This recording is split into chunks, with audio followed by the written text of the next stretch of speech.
Hello students, welcome. This is our new lection, and in this lection, as you can see, our preview questions in the present simple tense. We discussed with you positive sentences, negative sentences in the present simple, and here we are going to talk about questions.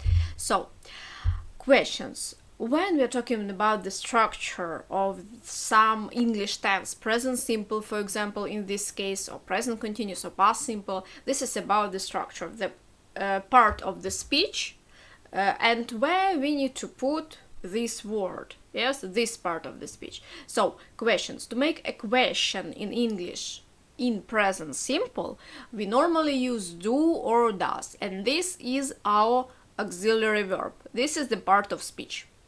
It is normally put at the beginning of the question. It's always put at the beginning of the question. We need to put auxiliary verb at the beginning of the sentence, yes, of the question. So if our structure of the affirmative sentence, this is you speak English, question,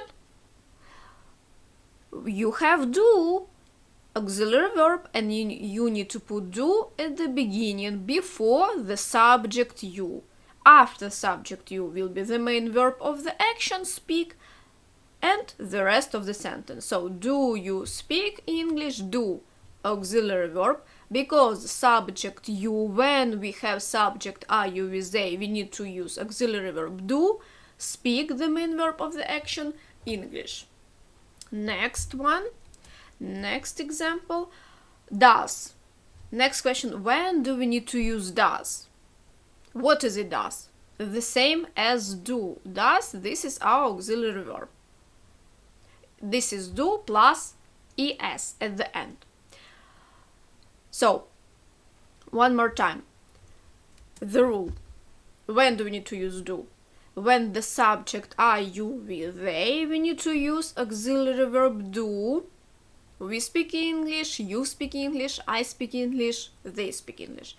But for questions, we need to put auxiliary verb do. Do we speak French? Do you speak French? Do I speak French? Do they speak French? Auxiliary verb do, because subject are, you, we, they. And after this, we need to discuss when to use does. Does. This is do plus es at the end, and when we have subject he, she, it, we need to use auxiliary verb does. Yes? So, also the rule, put does at the beginning of the sentence, before the subject. If your affirmative sentence this is he speaks French or she speaks French, in the question you need to take auxiliary verb does, put it before she or he or it, after that the main verb of the action, and the rest part of the sentence. Does he speak French? Does she speak French? Okay, so you have the structure, you have the part of the speech, and you know where to put each part of the speech in your sentence, positive, negative sentences, or in the questions. Next, what do we need to notice? That ending s at the verb, yeah, so he speaks French, she cleans the room, but in the question, does she clean her room, does he speak French, we don't have the end s, yeah, at the end of the verb, ending s at the end of the verb, because we have does, do plus es, so this ending from the main verb s or es, we need to take and put it for do. In the case of subject he, she, it. That's why you don't have endings at the main verb. Does she clean her room? Clean without s. She cleans her room, but does she clean her room? Clean without s. Because you have auxiliary verb does. Does, this is do plus es. This is your ending here.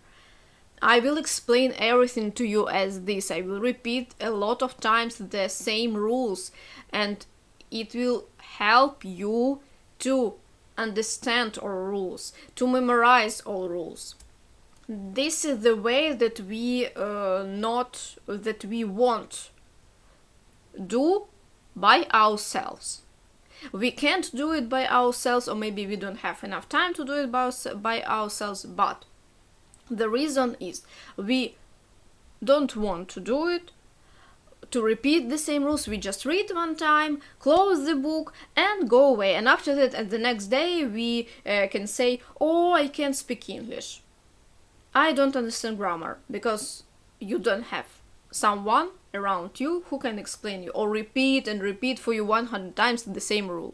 And after that, you can feel more better about this rule, about the grammar rules, and all these rules for you will look, I guess, a little bit easier. Not I guess, I'm sure about it. So, next rule, let's come back. We don't use do or does auxiliary verbs in questions that have the verb to be. What does it mean, the verb to be? This is am is are. Or modal verbs. Modal verbs, for example, can, could, must, might, should, would, will. This is modal verbs. This is like the separate part of the verbs in English, and they don't need to have auxiliary verb. They can work by themselves. They can create negative sentences, they can create questions. For example, here, he can speak French. He, subject, can, modal verb. And if I want to create negative sentence, I will say he cannot, can plus not, he cannot speak French. But if I want to say the question and ask someone, can he speak French, I take modal verb can and put it before the subject. So that's why I have this structure. Can he speak French, can, modal verb, he, subject, speak, main verb of the action, and the rest of the sentence. So as you can see, we don't need here do, does. The same with others modal verbs. Must, he must speak French. Must he speak French? The same. You don't need to use any auxiliary verbs here. Let's try to talk about flowers. It is not difficult topic. It is connected with our life. So with the normal sentences, using all our vocabulary, that we already have, and tenses. Also, exactly, we are